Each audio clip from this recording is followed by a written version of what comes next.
Je suis prêtre du diocèse de Versailles depuis 28 ans, puisque j'ai été ordonné prêtre le 26 juin 1994.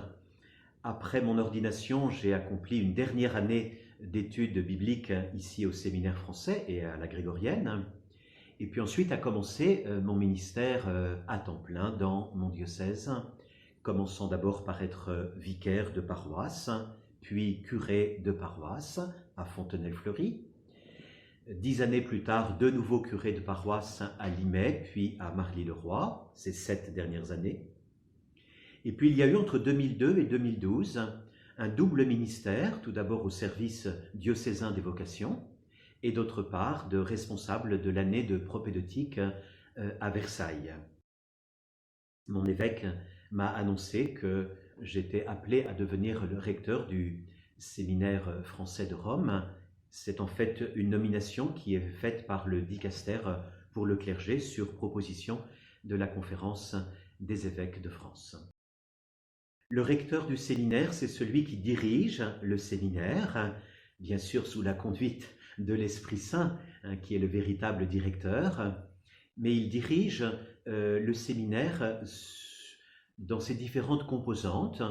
Tout d'abord la dimension liturgique, puis la vie communautaire et fraternelle au quotidien, puis les études, et puis enfin tout ce qui touche aux questions liées à l'économat.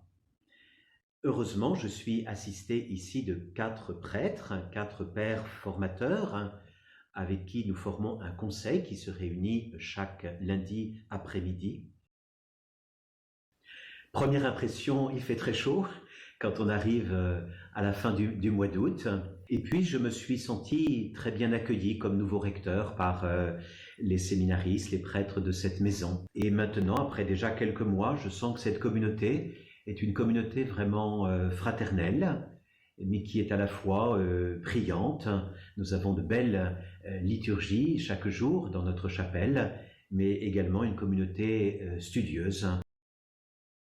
Je vois 3 enjeux importants. Le premier, c'est que ce séminaire poursuive sa mission, qui est celle de toujours depuis sa fondation en 1853, à savoir assurer à ces hommes qui viennent ici une solide formation sacerdotale, avec comme particularité un très fort attachement aux successeurs de Pierre, au Saint-Siège, une formation marquée par une ouverture à l'Église universelle, avec un soin aussi particulier apporté à la communion au sein même de l'Église.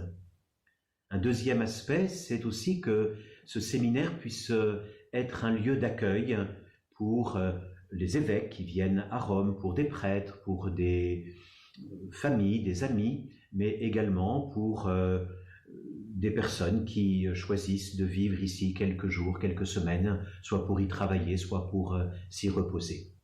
Et enfin, la troisième dimension que nous souhaitons développer, c'est que ce séminaire puisse devenir, dans les années à venir, un lieu de formation permanente pour des prêtres venant se ressourcer à Rome.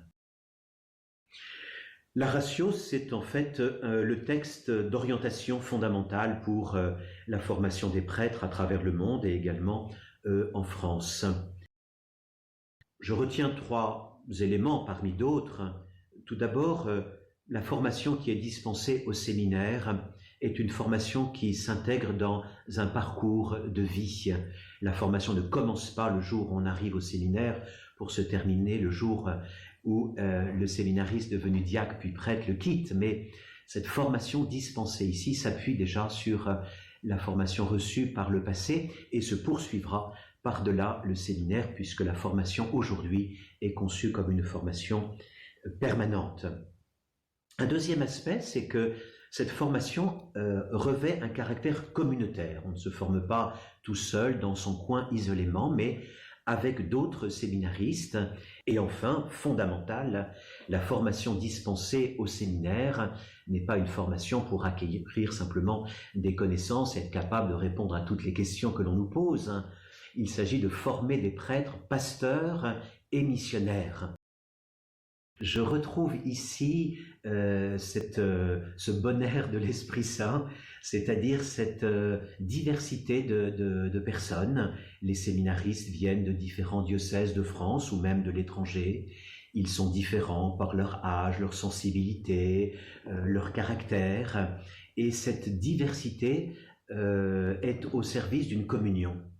Et cette communion, je la sens, bien sûr, il y a ces petites tensions du quotidien, ces petits affrontements parfois, mais tout cela se vit dans un climat finalement assez bon, assez sain. Et je pense que ce que j'avais expérimenté il y a déjà 28 ans maintenant, je le retrouve aujourd'hui avec bonheur.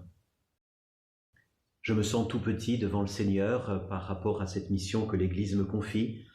Et du coup, je demande au Seigneur qu'il me donne chaque jour la grâce pour pouvoir être un bon recteur, un bon prêtre pour ces séminaristes, par rapport auxquels, bien sûr, on doit chercher à être exemplaire. Donc je demande vraiment au Seigneur qu'il me donne la grâce de pouvoir accomplir la mission comme il l'attend de moi pour le service de l'Église, pour le service de ses futurs prêtres.